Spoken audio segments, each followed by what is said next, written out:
I'm going to explain the pros and cons of sovereignty to you.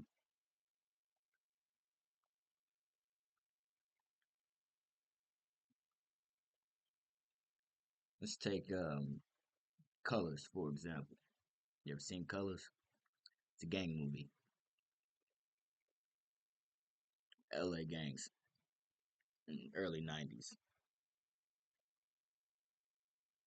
In the movie, there's this drug dealer named High Top,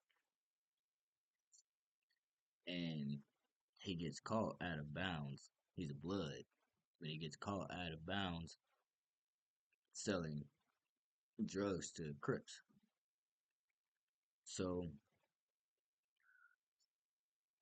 when he does this, they got rules energetically. He ain't supposed to be stepping out of bounds and doing things energetically he ain't supposed to be doing. So he gets inside after he gets caught and he gets disciplined by some bloods. They stomp him out.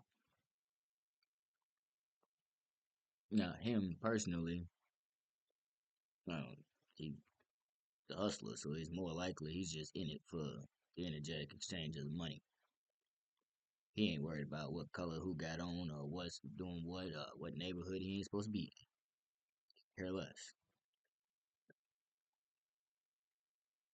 But the rules say he cannot energetically exchange outside of these certain grounds and out of these certain areas.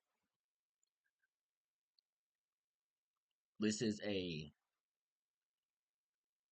con to clicking up and joining, different people and whatnot. You have a wide a broad. The limitations are as broad as they allow that to be.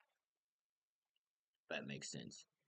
That's where your limits are, or whatever they doing, whatever rules they got. That's where your limitations stop. You feel me? So when you let's take Lauryn Hill for instance. Now this is a pro to sovereignty. She was with the Fugees. There was some people who liked the Fugees, you know. But outside of his song and Ready or Not, nobody really liked listening to the whole Fuji album. There's a lot of people who didn't like, especially women.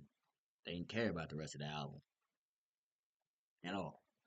Them two songs that she was on was the two songs that they was listening to. Past that, they didn't care to listen to the rest of the album. So, energetically, it stunted her growth in a certain way. And it limited her to, mainly just black people, pretty much. Black, hip hop, that's it. Her audience wasn't going to get past that.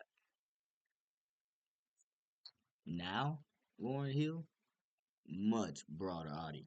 Since she's been solo on her own, not clicked up with nobody, much broader audience. In fact, she can pretty much make anybody relate to her at this point because she's not working with other people and can't say this. And, you know, she only gets, a couple of songs on each album to express herself properly. The energetic exchange is all her. So she gets to just be her. You know what I'm saying? There's no standards. There's no, you can't say this, you can't do this, you can't do that. And we appeal to this kind of audience all the time. Once you start clicking up with people, and I've watched it. This is my entire journey. It's just like that. It's not everybody wants to hear, you know, you talk like this or you express yourself this way. They don't want to hear that shit. They probably need to hear it, but they don't want to hear that shit. They don't. That's just the bottom line to it. So at the end of the day, energetically, does it behoove you to put yourself in a box with any kind of people? Or would you rather just talk to everybody and get everybody's money and exchange energy with everybody? Which one would benefit you more? Growth wise, financially, you know, being able to go where you want and do what you want? Which one benefits you more? Something to think about when are in a position to choose, or you feel like you should, or you have to, or whatever, based off of whatever reasons. People have their own reasons.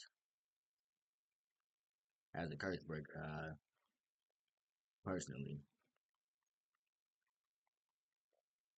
I don't know about shit, so I ain't I ain't doing shit that I don't feel like doing. So you're gonna have that decision to make, and you know, make the best one for you. Don't worry about what the rest of the world won't or has an expectation for. Right? Keep going, cause I love you, man. I want to see you get where you're going. Be a bunch of nonsense to let anybody limitate you, put limitations on what you're doing, and limit how far you get to go. So don't let nothing stop you. Keep rocking. What you can't go around, you go through. Brush the dust off of you after you do. All right.